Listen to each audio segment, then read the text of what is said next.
This is the Big O Show. This is the Big O Show. To talk a little Miami Dolphins football. He's got his Montreal Expos hat on, ready to go. How you feeling? Doing great. Yourself? Very good. Very good. You and I got to know this guy for 14 years. Just your thoughts on the Jason Jenkins loss, because, man, it's just like we were just hanging out with him and just one of the best people you would ever meet, right? Always smile on his face, in a good mood, pleasant to everybody, hard worker, cared about he dove into the South Florida community and went above and beyond. It's like I tweeted Saturday night. It's just, there are no words to describe just how completely awful this is. I mean, it's brutal. No, great guy. And you look at all the tributes that have been written about him, or like the verbal tributes. It tells you the kind of guy he was. It's just, yeah, it's brutal. Yeah, man, it hurts to lose a guy like that. Yep. We're not a better world today. Nope. Our world took a step back because we lost that dude. You know what I'm saying? He must have had a shortage up there of angels or something, dude. I mean, some must be going up there that they. I mean, 47, bro. That's like, he had a lot of work ahead of him, man.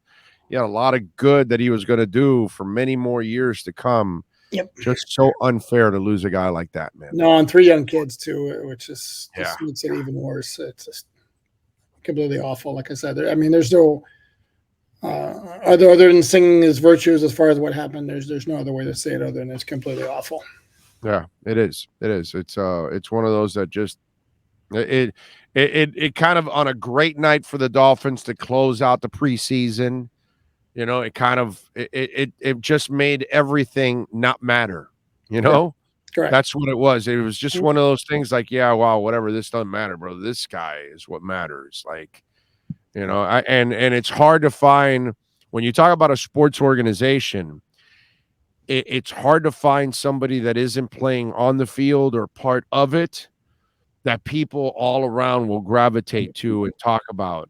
Normally, somebody else that passes away that's, you know, somewhere in the ticket department or whatever, you feel for that person, you have sympathy, but this guy's different. This guy was a guy that touched everybody. Didn't matter if you were in that organization, you ended up running into Jason Jenkins. He left that lasting impression on you every single time. No, and the thing is, the Dolphins have not had like a ton of success on the field over the past, I don't know, decade or so. 2 decades. But they were doing things right, and they were an organization to be admired for what they did off the field, and that started and began and included throughout the process. Jason. Yeah. Jason made it all, man. We will miss you, Jay. We will miss you, brother. It's gonna be a little hollow now when you go to camp. It's like that's the one spirit that you're gonna be missing, that energy, that vibe, that smile. We're gonna be missing that one every single time. It's like when you go to camp now, it's just there'll be something missing for the rest of time. It really is terrible, It's man. a great, pleasant aura about him. Yeah, man. Yeah, just a good dude, man. Yep. All right, so the Trey Flowers acquisition. Your thoughts on that acquisition for the Dolphins? No, it's a very good move. I mean, adding a quality, and I saw somebody like complaining about, well, yeah, picking up another injured player. Well, if he hadn't dealt with injuries, he wouldn't be on the market right now. So you understand that. No, it's another quality veteran, and you look at like the roster of edge defenders that they've put together. I mean, between Jalen Phillips, Melvin Ingram, Van Ginkel, who's a very nice player, and then you add this guy on. I mean, holy smokes. Wonder where that leaves my guy Porter Gustin as far as making the roster, because I've liked him a lot too, but he's not nearly as established as Trey Flowers is. So he might make it while AVG's out. He might have that spot while AVG is out. That I could see that at least. for Porter. I like him too. I thought maybe he would make this team. Yeah, no, and I'm actually in the process of putting together my my final roster projection. I haven't gotten to the defensive linemen / linebackers yet. I have to study that. I'm going to see if there's a way for him to make it. Remember that Van Ginkel, though, cannot be placed on PUP, so you have to carry him on the original 53 to then put him on IR. Okay, once you practice, once you can't go on PUP anymore. Like Byron Jones can go on reserve PUP. Right, because he never practiced. Correct. Right. But Van Ginkel couldn't. So, and obviously they're not putting him on IR with an appendix issue. So, and he did, and McDaniel did a great job of telling you guys nothing whatsoever yesterday.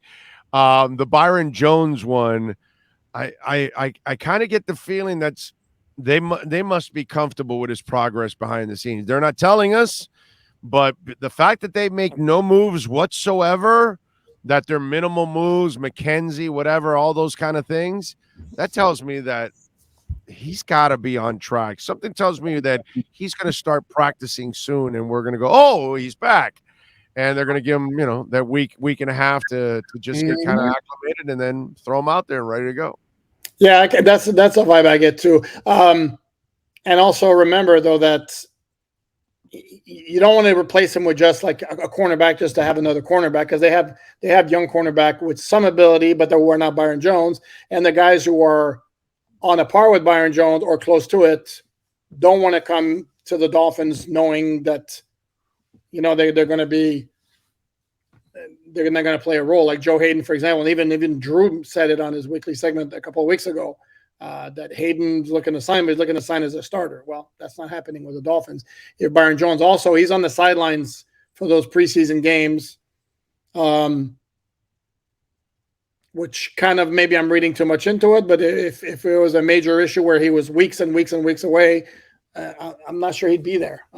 So I kind of get the feeling. I had somebody ask me this morning, my gut feeling is he's off PUP tomorrow. That's my gut feeling. Yeah, I think so too. I think they feel excellent about him, and that's why they haven't made any moves in my eyes. I just get that feeling because it's just there has been no movement there, no concerns. They haven't flinched whatsoever. Look, AVG's banged up obviously because of the appendix, and they went and made the Trey Flower moves.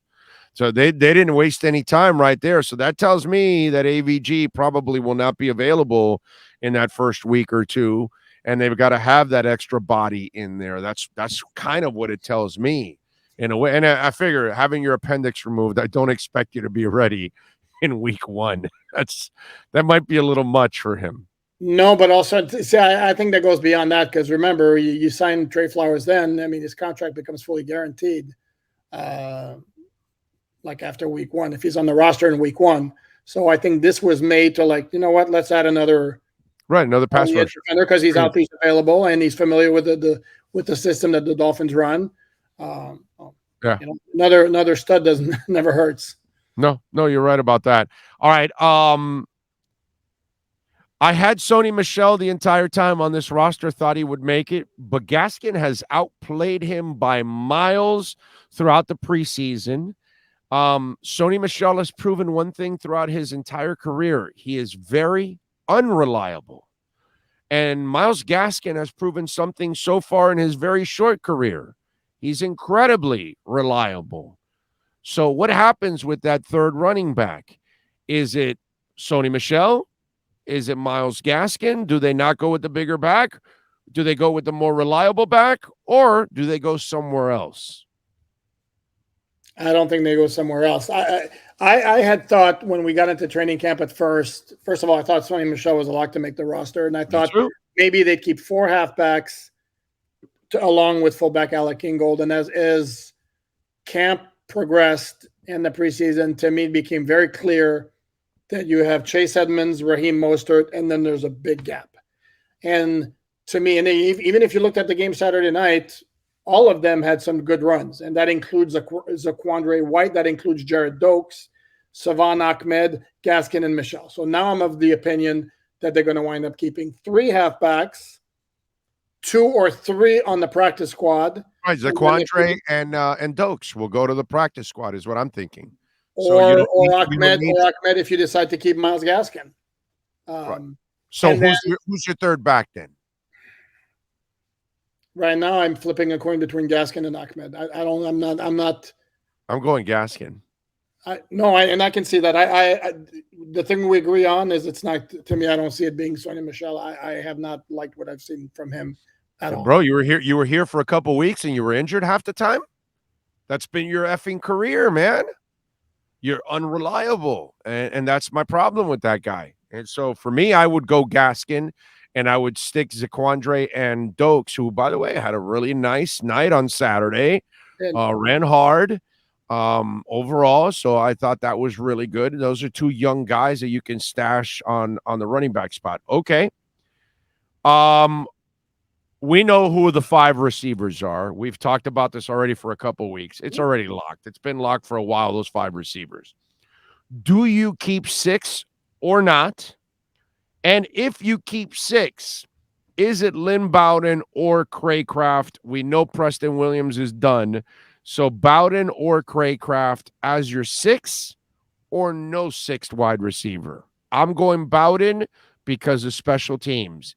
They don't really have a returner. And I know you don't want to make Waddle or Tyreek a full-time guy. I think that kid is the one, and Lynn Bowden Jr. has the ability to help you out in that area where Craycraft doesn't. I love Craycraft's consistency. I like him, actually. I'm going to go with the potential of Lynn Bowden as my 6th wide receiver. Do they go with a 6 or do they stay with 5? What do you say? We'll find out tomorrow. How's that for an answer? Wow. No, that's a really, really tough call. And I'm going to I get the returner argument, but I don't. There's not another one. We don't have one on this team. Cedric Wilson has returned punts in Dallas. Okay, but that's not. They really haven't. It doesn't look like they haven't used him in a game. You're absolutely right. So I'm wondering, this is the only guy they've used. Hey, it's just like this. Your boy made the team, Ethan Carter. He's locked in the team. When I saw him play fullback, it's over, dude. Because you're not keeping 2 fullbacks on the team. No. And like I've been talking about this now, you can keep Skyler. You can't do the shit you did last year where you got guys on the back end of rosters that don't help you out in special teams. They're mediocre in position player. You can't do that. This year, they're not doing that. So the back end, they've got to be 2-way guys. Ethan Carter, bro. I saw him play fullback. I said, that's it. He made the team simply on that. He can play tight end. He can help you out on special teams. And he's your backup fullback. Hell yeah, he made this team. So that's why when I look at Lynn Bowden Jr., I'm going, well, wait a minute. You saw what he did with that reception. He took it to the house. You're using him on special teams. He's young. I think you keep Bowden over Craycraft, unfortunately, even though Craycraft is probably the better wide receiver right now. Okay, couple of things. Is number one, I did call Ethan Carter a while back. The dude played H-back for the Bengals, and that to me immediately, once McDaniel is hired as a head coach, that guy's got a spot. Second thing, the Bowden touchdown against the Eagles. I mean, tell me that those Eagles defenders didn't look like they were ready to walk to the parking lot. I mean, Jesus Christ, I don't think I've ever seen a play defense more pathetically than that. But I gotta give the kid a little love because he scored, bro. So I gotta give him some love. But remember, I'm telling you, the other guy's a better receiver than Lynn Bowden right now. But I just think Lynn Bowden makes the team over him only because of special teams, and he doesn't want to serve up Waddle and Tyreek all the time to bail them out in that area. You make a very good argument. I'm kind of like, let's say I'm 51-49 leaning to they keep Craycraft and they audition somebody else to do the punt returning. And that I was going to mention that they either go or they go neither one of those guys, and somebody gets a returner released and they're like, yeah, we want that guy instead. Right. And we'll take that guy. You know what I mean? Well, and he might be a corner. He might be a receiver. He might be a running back. I don't know, but that could happen also. It's rare, but that's something that could happen. And my then eyeballs, my eyeballs tell me from what I saw in practice that I just Bowden is not special enough as a returner that you keep him over Craycraft, who's a much better receiver. That's fair assessment, bro. It's a fair assessment. He has not wowed you in that. You're right. You're right. They don't have a guy that wows you. It would have to be Waddle or Hill to do stuff like that. That's the only thing, man, that it kind of hurts that they don't have. All right, the other one. Do they go Cameron Good? Do you go Sam Eguavoen? Or neither one? What do you have making the team? I haven't gotten the linebackers yet, but if the choice is those two, to me, it's a slam dunk. It's not even close, and it's Cameron Good. But he's kind of like an outside backer, which is, again, this comes in. He's an off the ball backer, but more lines up outside. Does he get affected by Trey Flowers arriving? That's the thing. Like I said last week, I like him better than Channing Tindall, to be honest with you. He helps at linebacker, he helps as a pass rusher, and he helps on special teams. Special teams, correct. So that's why, and Trey's not really going to help you out on special teams. No, not at all. And so that's what I like about Cameron. Has a lot of versatility to his game. I don't think we know everything he can do yet, because the athleticism tells me that you can play with him a little bit more as an outside backer. You can stand him up if you want. And I don't know, maybe he has a little more into him. Maybe he can play other positions. He's big enough to be in the middle also, right? I don't know if he can play it.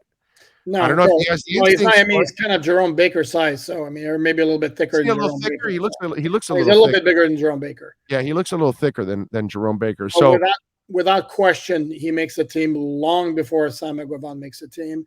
And I think I saw enough where I think they're going to wind up finding a way to keep him on the 53. Yeah, me too. I told Joe Rose this like 2 weeks ago. I told him, your boy made the team. He goes, my boy. And I go, yeah, Cameron Good. He goes, oh, yeah, my Cal guy. I go, yeah, he's going to make that team for sure. He goes, nah, you're crazy. I said, yeah, man, he helps all over the place. He's a versatile guy. Mm-hmm. This is a sneaky good draft. This is going to end up being a sneaky good draft, man. You had a third, a fourth rounder. Looks like you might have hit on both. And both your seventh rounders are going to make your team. That's crazy, man. I'll be honest with you. The one I like the least right now is Tindall. Yeah. Huh?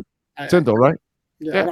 I'm not sure I say anything special there. I mean, it's still very early, and I'm going to give him time at this stage. I think he's still it's possible. Maybe he's thinking too much, but I don't see anything special about the guy right now.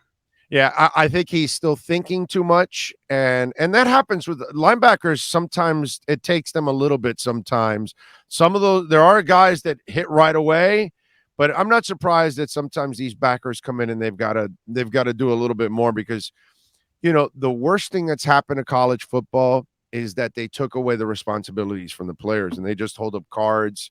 And they don't allow them to think for themselves anymore. And that's the sad part about college football, is that the coaches are so paranoid about their jobs that they don't teach the players to be responsible on their own and think for themselves. Even in the NFL, you and I grew up with quarterbacks that ran the entire offense on the field. Mm-hmm. They didn't have to really worry about the guy on the sidelines. Now that never happens. Now they have to call every play because they're so damn paranoid about their damn jobs. So they don't teach players to be smarter and think on their own and things like that. And so the transition to the NFL becomes a little harder for some of these guys because we've dumbed it down so much at the lower levels. I agree with you. And with Tindall also don't like the fact that I see him miss tackles in the open field like on a regular basis. And it's like he had one like the 67-yard touchdown by the Eagles on Saturday night. I mean, Tindall met the guy, in the hole at the line of scrimmage. And even without bringing him down, at least slow him down to where your help can get there. And basically the guy just bounced off him and then sprinted outside. And then another bad play downfield where they let him get to the sideline and then tiptoe there. But no, little concerning. And again, there hasn't been anything like I'm watching good and I see, yeah, you know what? Yeah, there's something there. And I just don't see it with Tyndall right now. By the way, did you see Baldinger put down his video again on the game? Did you see what he posted? I did not. All right, he's such a McDaniel fan, dude. Because he pointed a bunch of stuff out that the line was doing and all that, and I am excited about that. I got to say, I'm excited that I don't know if, dude, you and I have been around this team for a long time. What do we have to go back to? Like, what's it called? Trying to think of the guy that Jimmy had and Wanstead had as offensive coordinator. Gary Stevens? No, just before Gary Stevens, right? It was right before Gary Stevens. Damn, he was the coach for Washington, the coach for North Turner. Okay. I mean, we've got to go back to maybe having a mind like that on this team. You know, I'm really excited. Yeah. I really feel like the offense has an edge now with a guy that really knows play design. And to me, that's something that did not exist at all last year. Play design or even play call, that you knew when to call things and set things up against other teams. I just think you have a guy that, you know, takes this to another level when it comes to offense. Yeah. And we haven't seen this in a long time here, bro. Long time. No, I completely agree with you. The guy's really, really sharp. And you saw some of the things. This was the first game where you saw some of the things that they're going to be doing with the running game. And it's really cool to see. And to me, that's more important than focusing on the result, because the result was like the Eagles checked out of that game really, really early. So the Dolphins were going to kick their ass. It was almost inevitable if they showed up and they did what they needed to and they executed, which is what they did. But then seeing some of the concepts that they had, you see some runs where you got guys blocking at 7 different angles, and then the guy shoots it out. I mean, yeah, no, it's you got to watch the Baldy video. It's like 2 minutes long, and he just shows a couple plays in the run game, and you know it's really cool the way he explains it. It's just I'm really looking forward to it, man. All right, so what are you working on over at alldolphins.com for Sports Illustrated that every Dolphin fan in the planet needs to bookmark? Mm-hmm. So what do you got going on? Yeah, this is a good time of year. Actually, it's fun with the. Here's what I'm going to do. I already did today examining the Skylar Thompson situation with some historical reference, including the last time the Dolphins picked a quarterback in the 7th round, which was 2016, and our friend Brandon Dowdy. And since the story's already up, I'm not revealing any spoilers here. They kept 3 quarterbacks that year, and Skylar Thompson's a hell of a lot better quarterback than Brandon Dowdy. Yeah. So and Sinnott to win it. They didn't keep Sinnott. No, I'm saying he's better than Sinnott to win. Oh, no, correct. But my point is, the last time they drafted a quarterback in the 7th round, they didn't want to expose him to waivers. Right. And remember, Sinnott was not a draft pick. Sinnott correct. I know. Was an undrafted guy from Tampa. Correct. Tampa released him, and then Miami picked him up. So he wasn't really a draft pick. This is a draft pick that they like. Actually. No, but I will also tell you, Reed Sinnott had a lot more to offer than Brandon Dowdy. No offense to Brandon Dowdy, but he was. Oh yeah, we're ranking them. Yeah. He was 3rd. Also interesting. Yeah. Did you know that the Dolphins in 2018 didn't keep 3 quarterbacks on the roster? They kept 4 quarterbacks on the opening 53. Oh, that's right, because they kept Ruddick, right? Didn't they keep? Wasn't Ruddick the 4th guy or something like that? No, it was Jake Ruddick. Nope, it was Luke Falk and Nick Fales. That's right. Gase didn't want to lose either one of them. Wound up keeping 4 for a little bit. Nick Fales forward fast. Yes. And by the way, great nugget. I had no idea that nobody had worn Greasy or Zonka's number ever in a regular season game outside of those 2 guys. Crazy. I did not know that. That's a really cool nugget you had in the other day on that. I thought that was actually awesome. So yeah, the countdown is down to 10. So this is getting exciting. I'm getting close to it. So I'm going to do the, as I mentioned, the Skylar Thompson piece. I'm going to do the roster projection. It's technically 13, right? Because you're No, going me, up you're going up to the Thursday game. I do, because that's when, to me, that's when the fun starts. And the Thursday game involves the team the Dolphins wanted to beat out in the AFC East. So it's not, it's not anything. Anyway, so I'm doing that, the roster projection, the final one.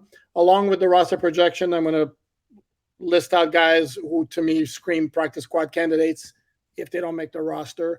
And then we'll do a little historical as the most noteworthy cutdown days we've seen from the Dolphins. I think Blaise Andries makes it to the practice squad. I think he's an interesting project at tackle. So we'll see. I agree. Plus, he's very good at that, at smashing the energy can on his forehead. That too. He is. Although we have to give him an Edge energy drink can. That's what we have to do. That's the next step right there. Follow him on Twitter at Poupart NFL. And again, it's by law, you're not officially a Miami Dolphins fan if you do not bookmark alldolphins.com. I want you to know that there's a law that's been passed. Okay, it's a worldwide law. So it doesn't matter if you live in Malaysia or in Miami or New York or the Netherlands. Alldolphins.com must be bookmarked, or if not, you're not an official Miami Dolphins fan. Just telling you. Bipartisan law, no less. Bipartisan law, no less. No doubt. No doubt. All right, we'll catch up later in the week. I appreciate you. Sounds good. You be good. You got it. The great Alain Poupart and our Sports Grill Miami Dolphins report.